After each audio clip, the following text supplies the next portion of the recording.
All right, YouTube. Once again, it's Kennard Vernon and Stewart here for the podcast. We're talking Auburn Tigers football. Go ahead and like this video, comment, and subscribe to Vernon Speak Sports Auburn. And as always, it's great to be an Auburn Tiger War Eagle. Okay, so Auburn with the big loss against South Carolina this weekend. A lot of things tend to come out after a loss. Usually wins kind of shield some things. Didn't necessarily shield it all the way in the win against Arkansas, especially considering the fact that Bo Nix spiked the ball backwards. As it turns out from camera review, the whistle blown dead, Arkansas not having the chance to recover the fumble. Auburn kicks the field goal, wins the game. A lot of controversy. A lot of folks are like, hey, Auburn should be 1-3 right now, or whatever it is. But there are some bigger questions, though, about Bo Nix at this point. And I was actually talking to one of my first subscribers, Andre Ivy, about the whole Bo Nix thing. It appears that there are some chaotic tendencies with Bo Nix. I don't know whether it's mental. I don't know whether he's not grasping the playbook. But right now, Bo Nix does not appear to be as in tune with the totality of the offense as he should be. I think about quarterbacks who were relatively successful with Auburn. You talk about Cam Newton.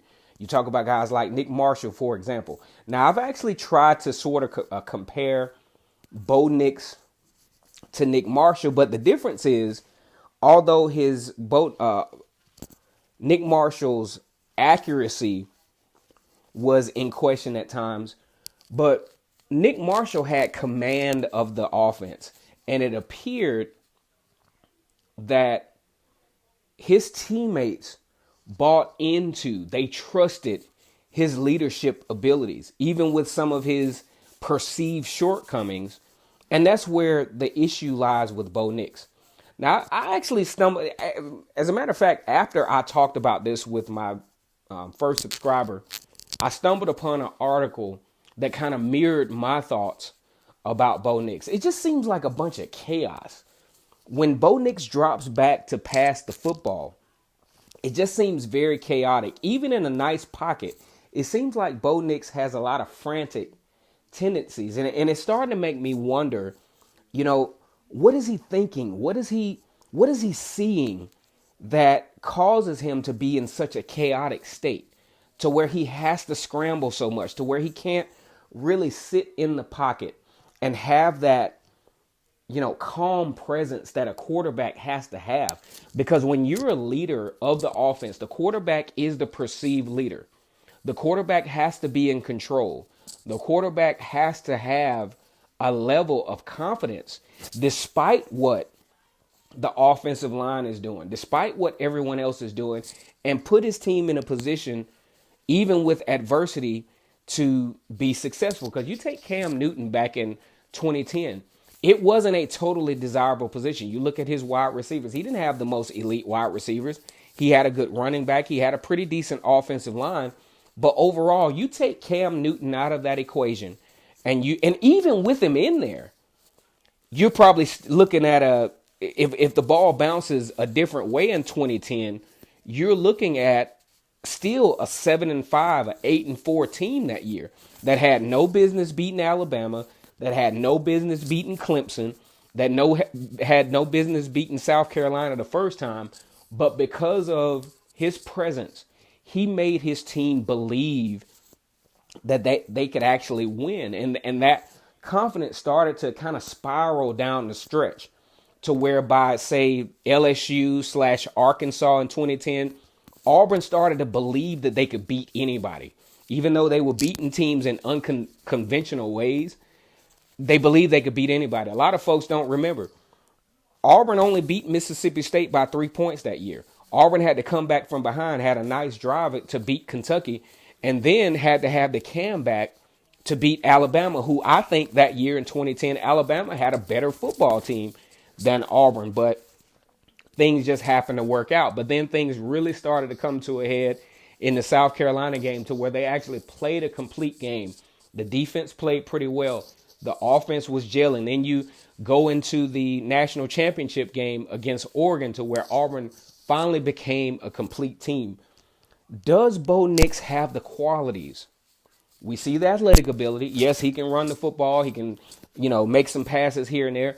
But does he have the leadership capabilities to eliminate the chaos? Because it's just chaotic. And that's what the Auburn fans really are looking at this point is, can Bo Nix develop into a quarter? Personally, we're just taking all the Chad Morris and Gus Malzahn and all that stuff out of the equation. We're talking about, can Bo Nix as a quarterback individually, as a person, from a mental standpoint, reel himself in to where he can make the plays to where his team can trust his abilities consistently, especially on the road. 3 interceptions on the road. He has not performed well at all on the road. Guess what Auburn has coming up this week? They play Ole Miss on the road. And they're going to be up against an Ole Miss team that has the capability and has proven the capability to put up points. And if he's not able to reel this in, Gus Malzahn, Chad Morris, but Gus Malzahn really as the head coach is going to have to make some critical decisions in order to salvage this team and to salvage this season. At what point do you get to a point where you have command of the team? And right now, Bo Nix just doesn't have it. It's just a bunch of chaos. It's just a bunch of, when you drop back, simple passes, you either overthrow or you undershoot it. Or when it is on point, your receivers are not catching it. I think that's a reflection of the quarterback as a leader. The trust factor right now is not there. And for some of you guys that are Bo Nix advocates, I actually applaud the kid for his effort. And I'm not criticizing him, but at a certain point, let's look at the result. The result at the moment is not all the way there. It's something missing.